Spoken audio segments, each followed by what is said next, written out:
Hey, this is Rylan Voss with the Vic Shop. Today we're going to talk about the 1999 to 2001 Victory V92C and SC models. This is going to be a little bit different than my other videos because we're going to talk a lot about the theory of operation on these bikes and the bike as a whole. I'm going to show you the differences between a cruiser and a sport cruiser. We're going to go over some typical failure parts that we've seen. Also, we will talk about the transmission problems, the updates, and the recalls. And finally, we'll do the throttle position sensor setting, the TPS setting. This way, hopefully you'll be armed with all the information you need to do the work at home, because I realize there's not a lot of good V92 mechanics out there anymore. Enjoy.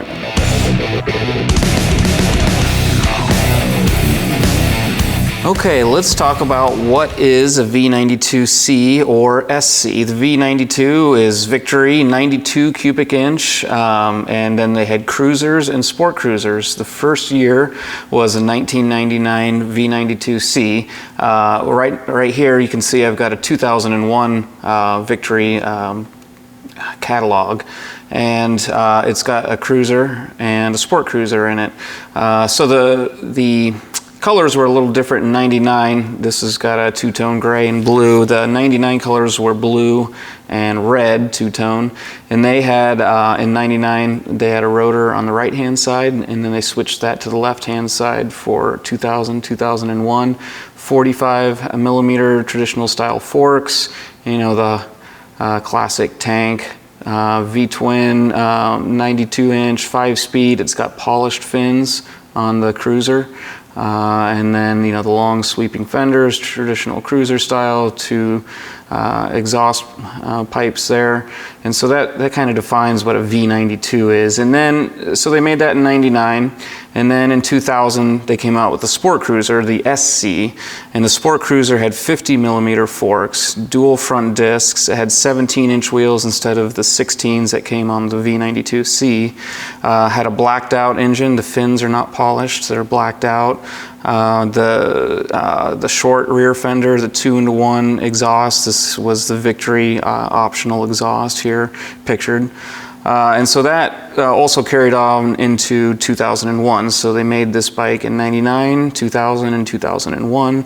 And this one was 2 years only, 2000 and 2001.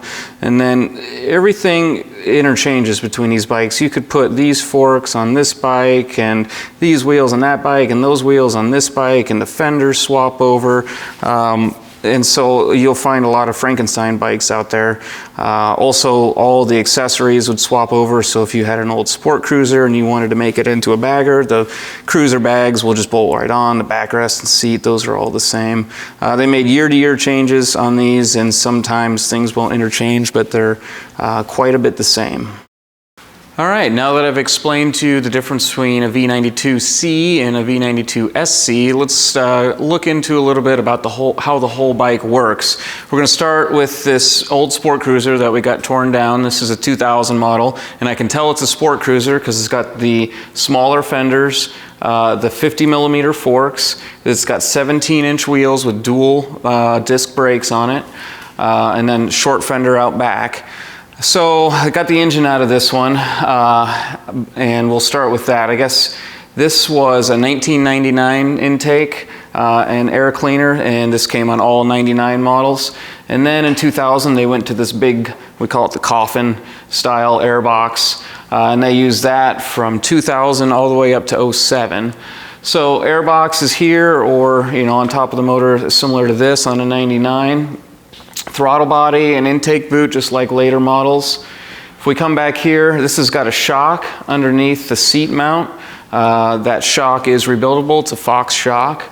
And underneath the shock is where the fuel pump and main fuel filter sit.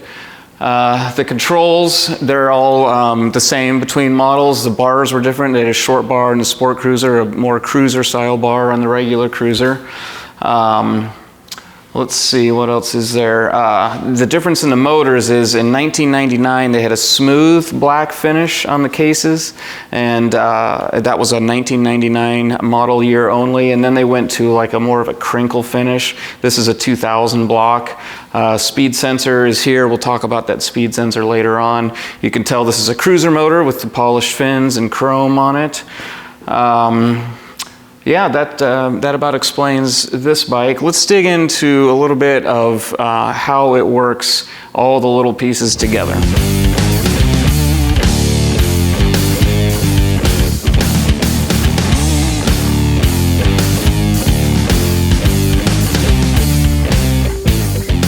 Okay, let's take a closer look at a couple of common problems that we might experience on this bike.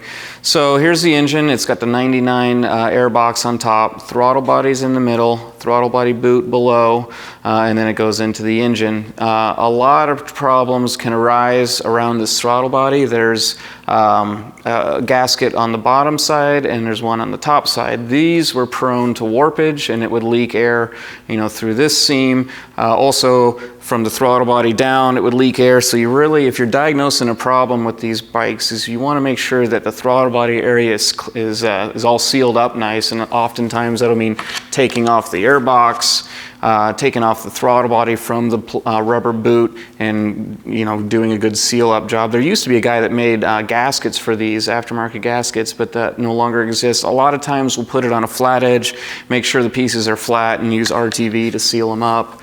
Another big deal with these bikes is it has an external fuel supply system to supply the engine, whereas later model Victories had their pump inside the tank.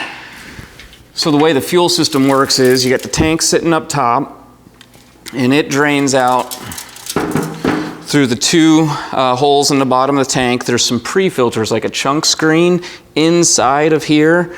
And so you would pull the rubber hoses off and you pull these chunk screens out and you can blow them out, just use compressed air or whatever to get the chunks off. It's very, very common that the inside of the tank will rust or the liner will come apart, clog up these screens, and then no fuel is getting to their system. And of course, like on later model Victories, it's got a fuel injection pressure port, so you can test the fuel injection pressure, and that's basic diagnosis, and that's seen in some of my other videos. So, here's where the fuel comes out of the tank into this Y. You got your chunk screen here. These quick connects are, I believe they're both discontinued now, and they're very prone to breakage, but it's really good to have a quick connect on your tank to the bike, because removing the tank is part of routine maintenance, and you want to be able to remove the tank and not have gas spilling all over the place. A lot of people just put a generic T in here, and it makes the maintenance so much harder if you've got to clamp these off because there's fuel spilling all over the place. So we're working on an aftermarket solution for this. I haven't quite worked it out to get a nice quick connect and chunk screen and some hoses, because these, they break down over time. It's a rubber hose. So down below the shock, like I was showing you, is the fuel pump. And the best way to access the fuel pump is to remove the shock, and it's no easy task. Or you could come in from the battery box. So the pump is here, positive and negative leads in the bottom. If you're thinking your pump's bad, maybe it got a bunch of chunks in it and it's ruined it, you can just put a electrical tester on and make sure it's getting voltage. And so, if it's getting voltage in ground and it's still not turning, or it's turning poorly, then you're going to need a new pump. And then it comes out and into a big fuel injection style filter, and then into the motor, or into the fuel rail, I should say. The fuel rail goes around the throttle body, puts the fuel to the two injectors, and then excess is relieved through this fuel pressure regulator, and then goes back up into the tank. Now it's very important that you realize that it's a return style system, and that fuel, this quick connect, needs to be connected to the bottom side of the tank. A lot of people will pull the tank off, do whatever they need to do, put the tank back on, forget to hook this up, and then you attempt to run the bike, and it'll run for a couple seconds, and it makes this terrible screeching noise out of the fuel pump because it's deadheading and it can't get back into the tank. So make sure that this is plugged in. And another common problem is these O-rings for the quick connects will go bad, and those are just really simple O-rings, generic O-rings. So if you've got a fuel leak, start with the O-rings. So that explains the fuel system. We see a lot of problems with the air intake on these, with them leaking air. So hopefully that helps you diagnose a couple of common problems. And just like later models, it's got a temperature sensor right here in the head that faces upwards. It'll collect water and it'll rot out the pins, or it'll have moisture or corrosion in there. So that covers this part of the engine. Let's look next at the ECM. That's another common place where we would do some typical diagnosis and just an upgrade. Okay, now that I went over some basics about the air and fuel system, let's look a little bit at the electrical side of things. The 99 models, they had a lot of electrical problems. The wiring harness wasn't all that good, and you can tell a 99 model as it's got the fuse box on the left-hand cover next to the battery. And I've seen a lot of problems like pins loose in the fuse box. The routing of the wires may not be perfect, especially way back under here, and wires will chafe. Also, keep in mind on all these models is that the battery terminals face inward towards the bike.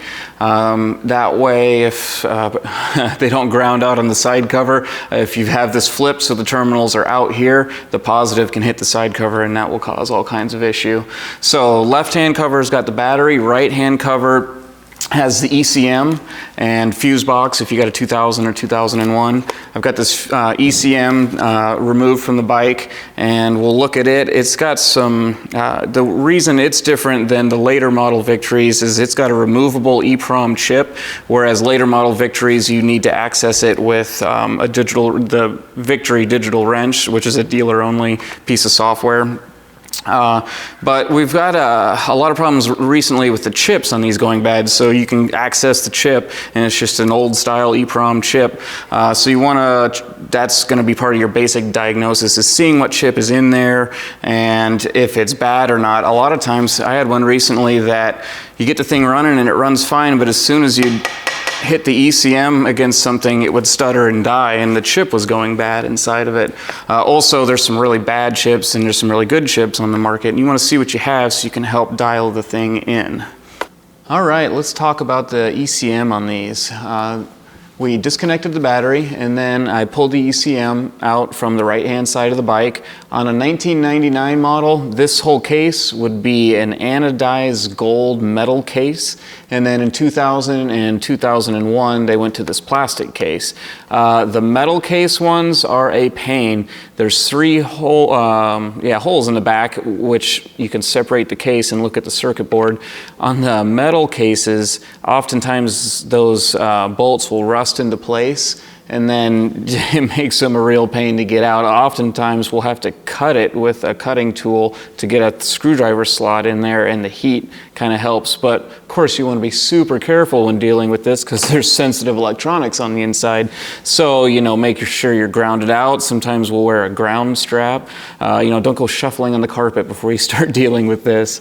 But again, it's got a chip in there, and the chip runs the bike, and you want to have a good quality chip so the bike runs good. There's other things that make the bike run good, but the chip is kind of the heart and soul. So you can see we've removed it, after disconnecting the battery. There's some Torx head bolts on the back. Flip that open, set it aside. As you can see, I label what chip is in each ECM. It saves me from doing this just to see what is in there. On the 2000 and 2001s, there's just two Torx heads at the top to get the circuit board out. If you had 99, there would be a row of Phillips head screws. There's probably a dozen Phillips head screws holding that thing to its metal case. So once we get that, we can flip this over, and here you can see the chip on the circuit board. So this chip is called the West Virginia Super Chip. I don't think they're made anymore, but this was the hot item back in the day. Really nice chip. Something that you may notice is that the chip is oriented with, it has a little notch in it, and they are directional, and the notch always faces down. If you flip this where the notch is facing up, it won't start. I think it cycles the fuel pump constantly. That's a big problem. So the chip notch goes down. So like I said, there's a bunch of different chips out there. Let's take a look at those.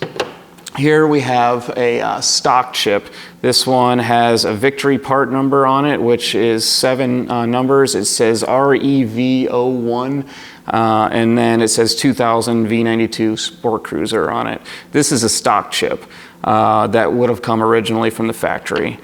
Here is another chip. This is a Victory aftermarket chip. On it, it's got another 7 numeral part code on it, and then it says for off-road use only. Yeah, you want to make sure you keep that off-road. So, and then of course we've got the aftermarket chips. This one is a West Virginia Super Chip. Again, I don't think they're made anymore. The only guy I know that's making chips is Dave at PMRT. His chips usually have this label on the outside. Oops, excuse me. There's a pink label here, and it's got a code on it. And the code tells Dave, you know, what it's been burned to. And he can burn a chip for any combination. This is a generic stage 1 chip that I keep in stock. We put this in as many bikes that come through the door as possible. It's a $175 chip. And this is way better than this Victory stuff. And it's comparable or better to some of the aftermarket ones. There's some aftermarket ones I don't have examples of here that you may stumble upon in your own bike. So the chip is what powers the bike. You want to have a good chip in there. I've seen chips go bad. Really the only way is to swap it back out and with another known good chip and see if that fixes your problem. Again, be careful of static electricity and just handle with care. And you know, so once you know what chip is in there, it'll help you dial in the bike or make another chip purchase. So once you know what chip is in your bike, then you're free to either tune off of that chip knowing that it's good, or you could buy another chip that you know is going to be better. All right, now that we've taken a basic look at the bike, let's get to the meat and potatoes, the transmission. Now, everyone has questions about the transmissions on these old bikes, and it's a long and storied history. Obviously, these first 3 years, Victory was going through a lot of quality control issues, and they had some design issues, and it made for a poor transmission for the first couple years. So in '99, they had a transmission that had both helical and straight cut gears, and it, in my opinion, was suffered from a design flaw which made it fail prematurely. Typically 15 to 25,000 miles is when we would see the transmission fail, and the most common symptom is slipping out of gear, especially third or fourth, and just being terribly noisy and clunky.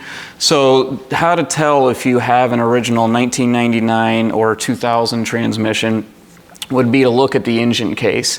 The stock speed sensor from 99 to 2000 was inside the case, top of the case, and it went through the case and it read the gears as they spun inside the case.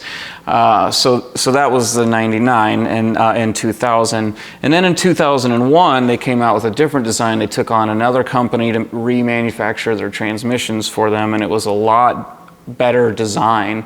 The design was a lot more solid, and it was characterized by the exterior speed sensor. So this sensor is mounted behind the front pulley, and it reads on the outside of the front pulley, whereas this was inside the engine. So they had that in 2001. Well, the problem with those transmissions was that it had a hardening issue with third gear. So it wasn't a design issue as with previous, but it was a hardening issue with the gear. And so what would happen is it would shear all the teeth off of third gear. That was pretty common. I got one here with no teeth left on it. And you can tell that you've got a 2001 transmission by, you know, the exterior speed sensor, but also they, back in the day, like let's say it was 2002 and your transmission failed in your 2000 model, they would put an 01 transmission in there. The 01 transmission, the part that stuck out of the engine case was the output shaft, and an 01 transmission had an output shaft which was stamped with a 194 in it, and that indicated an 01 transmission that had the faulty third gear. And so Victory had a solution that they came out with sometime around 2006 or 2007 where they would put put a new front pulley on it, a new narrow style belt, and a new rear pulley, which was completely different, had a bunch of rubber cushions in it, and they called that the Cush Drive kit.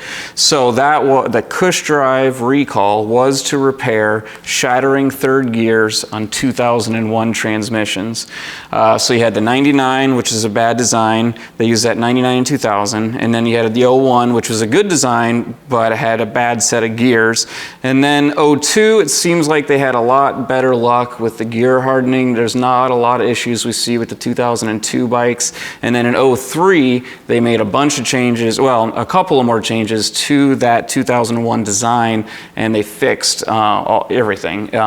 The main reason, or the main way to tell if you have a 2003 update, which would have meant that your trans failed from 03 to about 2007, is the output shaft. Again, this one will have fine tooth, squared off output shaft splines, whereas the earlier transmissions were more of a coarse, triangular shaped output shaft. So basically, if you get up to a bike, any 99 to 01 bike, and you can see that this speed sensor is still plugged in, that means the bike is still stock. If it was a 99 or 2000. If you get up to your 99 to 2000 and it's got an exterior speed sensor, that means it's been upgraded at some point, and it could be the 01 or the 03. And then you would look at the output shaft. If it says 194 in there, it's an 01. If it doesn't say anything, then it's an 03. And the 03 is what you're looking for. The 03 update kit was rock solid. I've seen almost, well, I did see one failure in all these years of 03 kit. And so they made the 03 transmission available in kit form to the old bike owners from 03 till about 2007, and you could upgrade it. It was never a recall. So a lot of guys will buy an old bike and they hear about the transmission problems and they go, oh, it's got all the recalls done. Well, whoop-de-doo, it's got all the recalls done, but it doesn't fix the faulty transmission, which never had a recall. The recalls do mention transmission stuff, like they call it a third gear recall, but it doesn't do anything to fix third gear. It was just a new front pulley. And so that's the third gear recall. And then they had the Cush Drive, which I mentioned earlier, which is clearly visible from 50 feet away if a bike's got a Cush Drive because the rear pulley is different. And so that kind of helps break it down, I hope, anyway. So what you're aiming for is to either have that 03 transmission, or at least if you've got an 01, to have the Cush Drive on there so it doesn't shatter those gears. And so that's a big problem. To put in the 03 update kit back in the day, it was $3,000 to $3,500 proposition. Now it's even more. They don't have the kit anymore, so you got to a la carte each and every piece. And so it becomes pretty expensive. It's a $4,000, $4,500 repair to put a transmission in this and rebuild it all so, you know, it works properly. We can make the engines and transmissions very reliable if it's done right, but it takes some money, unfortunately. And a lot of guys just end up throwing away their bikes because they don't want to sink that kind of money into it, which is unfortunate because they're a great bike. So hopefully that explains in a nutshell the transmission issues, you know, from 99 to 2000, 2001. Again, there was no recall that fixed faulty transmissions. There were recalls, and some of them have the word transmission in them, but that doesn't really mean that you've got the upgrade, and the upgrade is what you would want to have if you want a long lasting V92C or SC. So hopefully that helps. Let's go dive a little deeper into other recalls, other upgrades, and typical stuff that we see going wrong on these.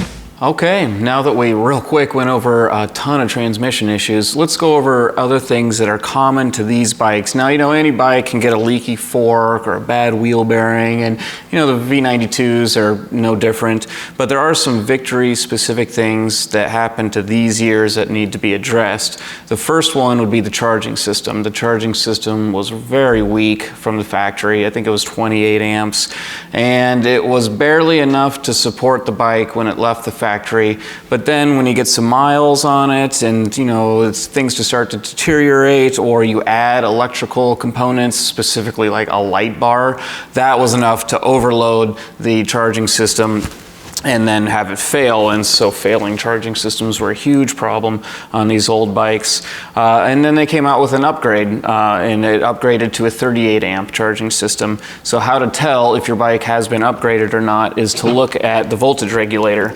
So here we have a couple voltage regulators. The original stock one is in this hand, and it's smaller, it's square or rectangle, and it's got polished fins on it. Whereas the new upgraded 38 amp style is all black, it's bigger, it's more square than it is rectangle, and it's got rounded edges. It's not a real hard finish like this. The voltage regulator is underneath the starter at the front of the engine, so all you really got to do is get down on your knees with the flashlight and see what you have to see. If it's all black, rounded corners, rounded edges, it's been upgraded. If you can see shiny fins, it's smaller and rectangular, then that's original and it's not worth very much. They're not a very good system. So again, they had an upgrade kit which brought it up to 38 amps. So that would include the new voltage regulator, a bigger stator. So you got the small original stator here, and this is an upgraded one. You can see the size difference. And then to go along with the stator, they had the flywheel. And then there was a couple other components that went into the upgrade kit. I do recommend buying it as a kit, because some people think, well, I'll just go to eBay and piece the stuff out a la carte. It's actually cheaper to buy the kit, even though the kit is $475. But highly recommended mod, because then you get more usable voltage when the bike is running down the road, and which leads me into my next common problem, which is the throttle position sensor. Because the voltage had varied so much with the stock system, it made these throttle position sensors go bad prematurely, and that can cause a lot of issue with your bike running poorly. Specifically, when they go bad, it'll usually only run poorly at a cruise speed, like where you would spend most of your time at 60 miles an hour in fifth gear if it's stumbling, but it doesn't do it on acceleration or decel or any other spot in the RPM band. It means that part of this has gone bad. And this is just a typical GM part. You know, email me if you need the part number, but you can pick these up for 50 bucks down at the local parts store. And so it's on the front of the throttle body on top of the engine, and it's a breeze to replace if you got a 99, the stock airbox, or it's been upgraded to an aftermarket airbox, because it's just right here in front, two little screws. But if you got that huge coffin airbox that we were looking at earlier, it is a pain to replace. But it's something that really should be done if you've got an old bike, it's running poorly, you know, you've checked out the chip and the fuel pressure, and you sealed up the airbox, and it's still got a miss running down the road. Definitely want to replace this. And then later in the video, I'll show you how to set it. So charging system, the throttle position sensor are two huge Victory related things that can happen to your old 92. The last one was the engine. The engine's really a solid engine, nothing wrong with it. It's just too bad they had a bad transmission behind it. The only problems that we've seen with the engine are the valve springs, and the valve springs tended to break. I think they had a bad batch there for a while. And it's got a dual spring, so the interior spring usually breaks first, disintegrates, goes all through the motor and falls down into the pan, and then it runs on the single outer spring until the outer spring breaks, and then you don't have, then the bike won't run. So I'd say 75% of the bikes that come in that we take apart has a broken inner spring, but still running fine on the outer spring. Unfortunately, that can ruin the valve guide in there. And it becomes a very expensive proposition to fix. There is an aftermarket spring that we use. Dave from PMRT, the guy that made the EEPROM chips, he also has a Beehive aftermarket valve spring, which is the same price as the Victory springs. So a lot of times when we're going through and we're updating the transmission with the 03 update, we'll go through and put all new valve springs in there too. And there's, you know, some power options that we do if that interests you. So those are some real common V92 type things: the transmission, the valve springs, the throttle position sensor, air leaks at the throttle body, making sure that the voltage is good. and that it's got the new system on there. It's a highly recommended upgrade.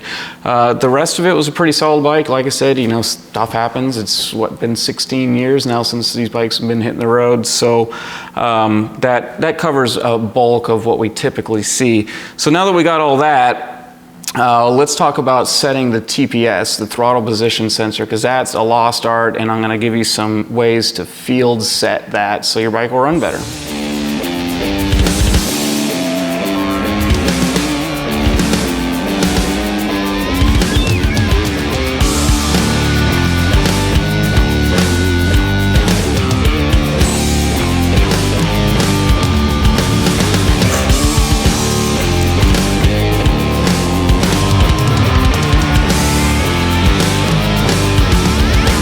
Okay, now that we've explained the different models and we looked at some common problems with these models, talked about recalls and transmissions and whatnot, we'll get to the final piece of the video, which is setting the throttle position. The throttle position determines how, the throttle position sensor and the setting thereof determines how rich or lean the engine runs and how well it's going to operate for you.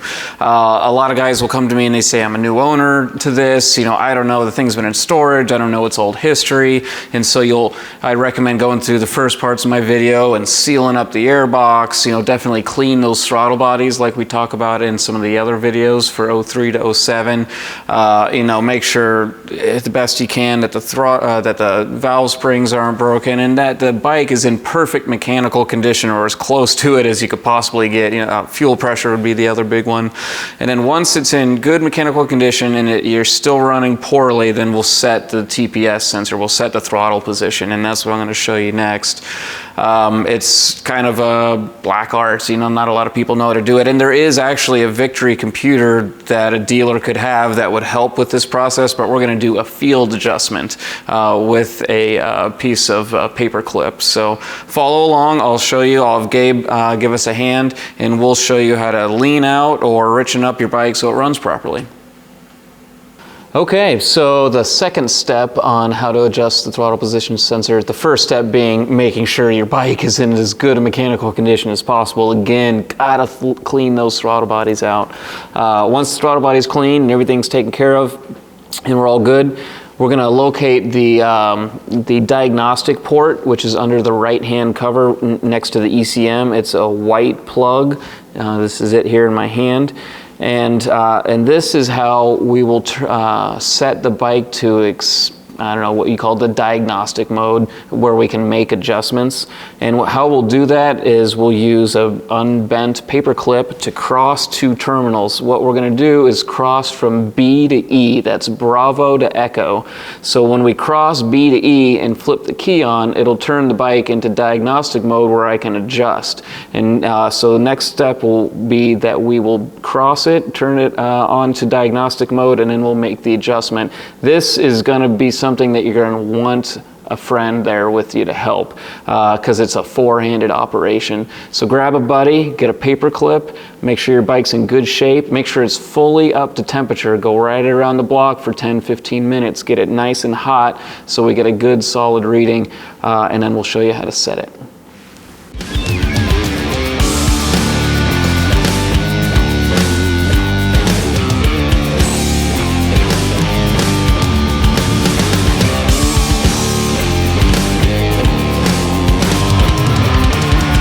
Okay, now let's set the TPS on this thing. We have it on a dyno. A dyno is absolutely not required. It's just helping us for informational purposes today. And when I was warming it up on the dyno, I noticed that it's running quite rich. It's down in the 12s for air-fuel ratio, and I'd like to see it cruising down the road right around high 13s and the low 14s. If it's too rich, you're going to smell a terrible gas smell, and it's going to get poor fuel economy. Even too rich can cause a stumble, and it's just, you know, it's going to build up excess carbon. You don't want that. On the converse side, if it's too lean, you're going to get a stumble. Like slow speeds, you may notice it stumbling and hesitating and popping and backfiring, or it won't even run, or it stalls. So what we're going to try to adjust that. And so how we do that is I showed you the diagnostic port, and we unbent a paper clip, stuck it in the B to E terminals. Remember, that's Bravo and Echo. Bravo Echo terminals. I made sure that the kill switch is to the on position. Gabe has got the paper clip in there. It is jumping, and then I'll flip the key to on, and after 5 seconds of the key being on with that jumper in there, it's going to turn itself to diagnostic mode. And then what I'll do is I'll screw out or screw in the throttle position, or the idle screw that's down here. It's just a Phillips screw on the end of the throttle body, and we'll show you that here in a minute. So in order to lean it out, I would screw it clockwise. I would tighten it, and to richen it up, I would unscrew it. I'd go counterclockwise. And so then when we would usually go and so it's a Phillips screwdriver, so it's got 4 sides, and I go in 1 side increments, so 1 flat increments. And so in this case, what I'll do is we'll jumper it, I'll turn the bike on, and I'll screw it in. Let's try a half. So a half of 180 degrees. And then what I'll do is I'll have Gabe pull the jumper out, and that sets it. And then I'll turn the key off, and then we'll fire it up, run it on the dyno, and see where my new air fuel is coming in at after I've leaned it out 2 notches, 2 flats, or 180 degrees. So you're good to go? Good to go. All right, so the kill switch is in the on position. I flipped the key to on. I heard the fuel pump prime. I'm gonna wait a little minute for the computer to realize it's in diagnostic mode. I'll come down here. Get a light is a good thing to have. We're gonna stick the screwdriver in. So I've turned it 180 degrees. Now pull the jumper out. Careful to not get the wires that hit any other pins. And now it's set, and so we've leaned it out. Now I'm going to run it, start it up and run it, and we'll see where we're at as far as air fuel goes.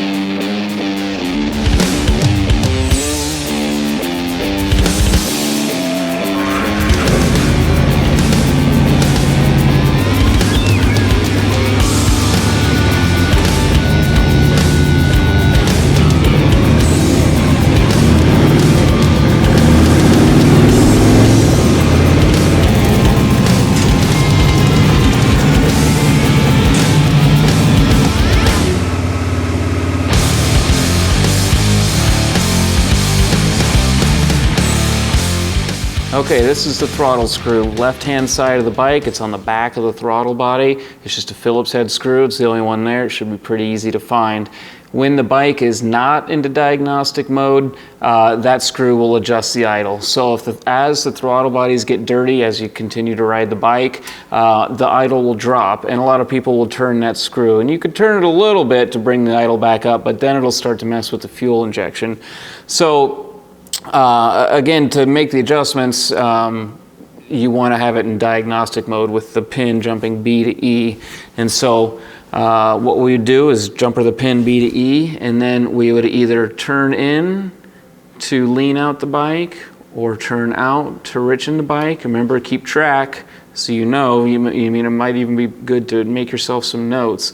And then once you've got the screw set where you want to do it, pull that pin out, and now it's set it, and then turn the key to off. So once you've made that adjustment, you want to bring it back out. So let's say that you turned this in 180 degrees, pulled the pin out, excuse me, pulled the jumper out, and now it's set. Well, now you've also set the idle too high. So now bring this back down to 180 degrees.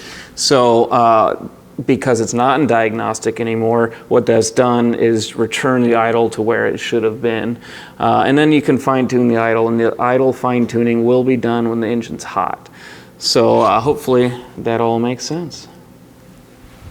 Okay, so that took us a couple of times to get it dialed in. So what I did is we set the TPS, I screwed it in 180 degrees, and that made it a little bit leaner, but I had to do that 2 more times before I got the air fuel bar where I liked it up into the high 13s. Unfortunately, if you're doing this at home, you won't really know what your air fuel is. I mean, there's no ports on the pipes unless you've got aftermarket pipes, and then you'd have to have your own meter. So you're gonna do it by feel, and whatever feels the best. That's the nice thing about having this expensive machine. But eventually we got it, and now it's dialed in. So again, one more time, kill switch on, You jumper the B to E, Bravo to Echo, and then get your screwdriver ready. Flip the key to on, make the adjustment. Again, it's tighten or clockwise to lean, and then to richen it, we would unscrew it counterclockwise and keep track of how much you're moving each time. And then once you've made the adjustment, pull the jumper out with the key and everything's still on, making sure you don't accidentally jumper some other terminals in that diagnostic port. You pull it out, that sets it, and then you turn the key off. Pull the key out, and that way you know it's off. And then you go ride it and see how the changes affected the way the bike responds. And if you need to go more one way or more the other, it's going to take some back and forth until you get it. But jumping that B to E puts it in diagnostic. You make the adjustment with the throttle plate screw. There's only one screw down there. You know, in is leaner, out is richer. And just keep fiddling with that until you get it right. And again, make sure the bike is in perfect operating condition, clean throttle bodies, everything's good. The new battery, it's charging properly. You know, everything's good to go. That way you get the most accurate reading. And then that's it. That is going to make the bike run top notch. You've got the good chip in there. You've verified it's good. You know, we did fuel pressure, fixed any fuel leaks, air leaks, adjusted it all. This thing is dialed in and ready to run. So that is that's the throttle position setting.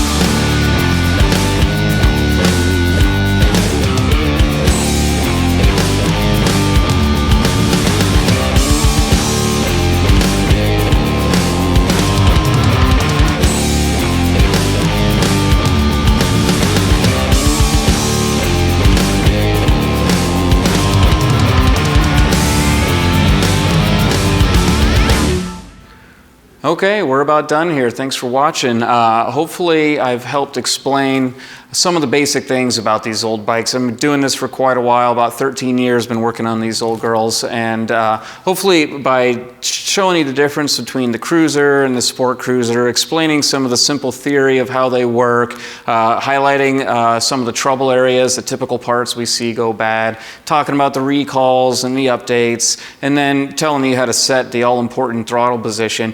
Hopefully I've given you a bunch more information to go out and fix your old bike, because like I said, there's not a lot of people that know how to work on these old things, and it's hard to fit a dozen years of information in such a short video. But you know, if you get stumped, the Vic Shop is always there to help you. We love these old bikes. We do a lot of work with them. Like, this is my personal bike. It's got 106-inch 6-speed engine with a supercharger, inverted front end, 18-inch wheels off a Kingpin. There's a lot that can be done, and they're a fun bike, but it takes a little bit of work. So like I said, thanks for watching. Hopefully I've sent you out with a bunch more information so you can go and enjoy this bike and love it for a long time like I do. Thanks for watching.